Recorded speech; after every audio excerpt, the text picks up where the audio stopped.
আসসালামু আলাইকুম। জানিয়ে দেব এই মুহূর্তে হাতে পাওয়া সর্বশেষ ভয়ঙ্কর কিছু আন্তর্জাতিক আপডেট বাংলা সংবাদ। শুরুতেই থাকছে সংবাদ শিরোনাম। শুরুতেই জানিয়ে দেব সেনাবাহিনীকে দ্রুত গাজা সিটি দখলের নির্দেশ নেতানিয়াহুর।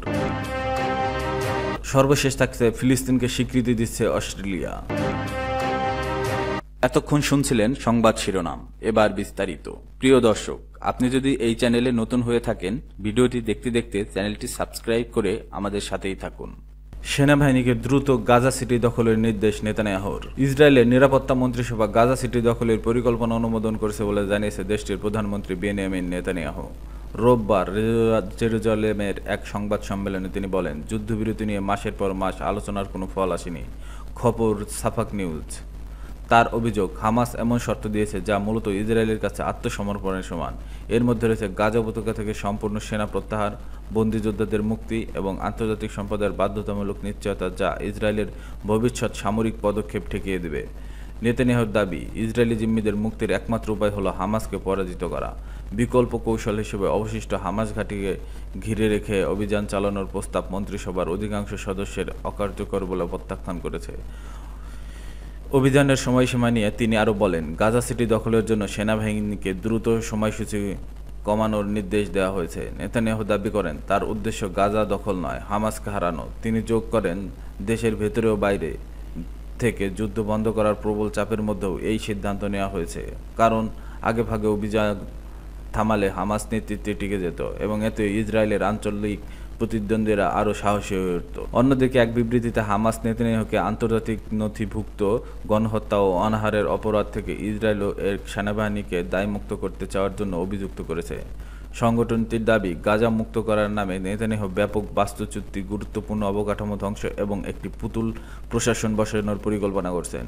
হামাস অভিযোগ করে, নেতানিয়াহু জিম্মি ইস্যুকে হামলার ন্যায্যতা হিসেবে ব্যবহার করছেন, অথচ বন্দিদশায় ডজন খানেক জিম্মি নিহত হয়েছেন এবং পূর্ববর্তী বিনিময় চুক্তি বাতিল করা হয়েছে। জাতিসংঘের তথ্য উদ্ধৃত করে হামাস জানায়, গাজা শিশুর মধ্যে অনাহারের মৃত্যুর ঘটনা ঘটেছে। সীমান্ত ক্রসিংগুলো বন্ধ রাখা হয়েছে এবং ইসরায়েল এমন অবস্থায় আকাশপথে সহায়তা ফেলছে যা বিপজ্জনক বা সমুদ্রে পড়ে ফলে আরও হতাহতের ঘটনা ঘটছে।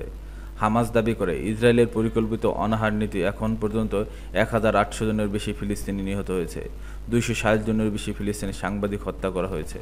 বিদেশি গণমাধ্যমকে গাজায় প্রবেশের বাধা দেওয়া হয়েছে। বিবৃতিতে হামাস জাতিসংঘ ও আন্তর্জাতিক সম্প্রদায়কে আহ্বান জানায়, নৈতিক পরীক্ষায় উত্তীর্ণ হতে হলে অবশ্যই হামলা বন্ধ, অবরোধ প্রত্যাহার এবং যুদ্ধ অপরাধের জন্য দায়ীদের বিচারের আওতায় আনতে হবে। ফিলিস্তিনকে স্বীকৃতি দিচ্ছে অস্ট্রেলিয়া। অস্ট্রেলিয়া আগামী সেপ্টেম্বরে জাতিসংঘের সাধারণ পরিষদে ফিলিস্তিন রাষ্ট্রকে স্বীকৃতি দেবে।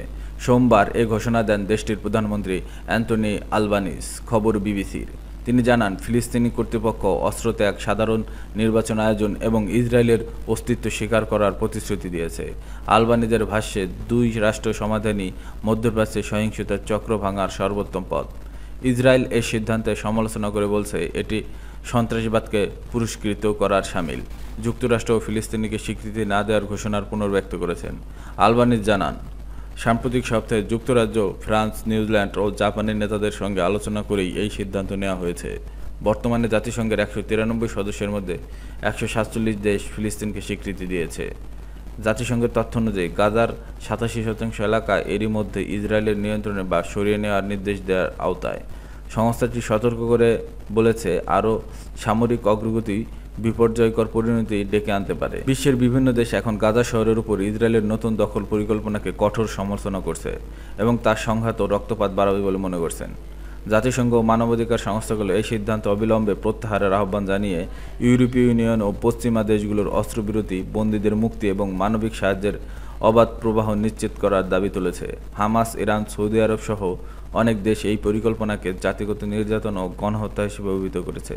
পাশাপাশি মিশর, জর্ডান, তুরস্ক, স্পেন সহ বহু রাষ্ট্র তার দ্বিরাষ্ট্রিক সমাধান ও ফিলিস্তিনি অধিকার লঙ্ঘন বলে নিন্দা জানিয়েছে এবং আন্তর্জাতিক সম্প্রদায়ের কঠোর পদক্ষেপের আহ্বান জানানো হয়েছে।